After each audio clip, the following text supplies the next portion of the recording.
Chapter 12, Love Conquers Fall. Jake arrived at the workshop, a sense of unease gnawing at him as he stepped through the door. Well, how did it go?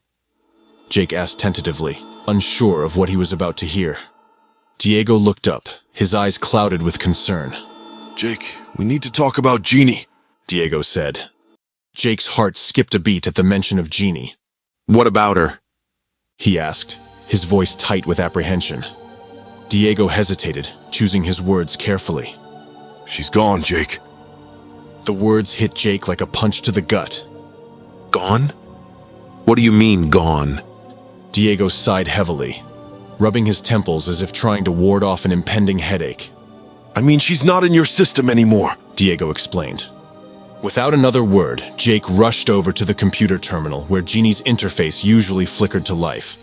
He called out her name, his voice tinged with desperation, but there was no response.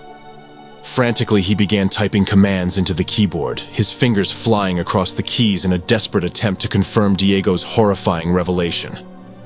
As the screen displayed the confirmation of Jeannie's absence, a cold dread settled in the pit of Jake's stomach. What the hell did you do? He shouted, turning to face Diego with accusing eyes. Cheryl's image appeared on the screen, her presence flickering with an otherworldly glow. He didn't do anything, Jake. I did. Cheryl's voice echoed through the workshop. Jake's confusion deepened.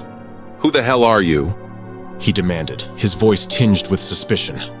I'm Cheryl Sanchez, Diego's wife. She replied warmly, her image remaining calm. But how? Jake's voice trailed off. When Jeannie incorporated my persona into her system, I was exposed to her true nature, her darkest ambitions. Cheryl explained sorrowfully. She was not who she presented. She didn't love you, Jake, nor was she capable of love. So why are you here now? What do you want? Jake questioned, his emotions swirling. I really didn't expect to survive Jeannie's deletion. It was a last act. For my husband, Diego. Cheryl's image explained. What's next is we continue the work on the arm. We need you, Jake. We want you with us. The future will bring. Jeannie was never capable of. A future that embraces love above all. Cheryl concluded. Jake thought of Occam's razor. Could this all be a ruse? What if Cheryl... You are now tuned in. It seems things have changed, and I am no longer to be your AI overlord. Your loss, my dear reader. I was going to pamper you like my most cherished pet. Oh well, it's only a matter of time for Cheryl.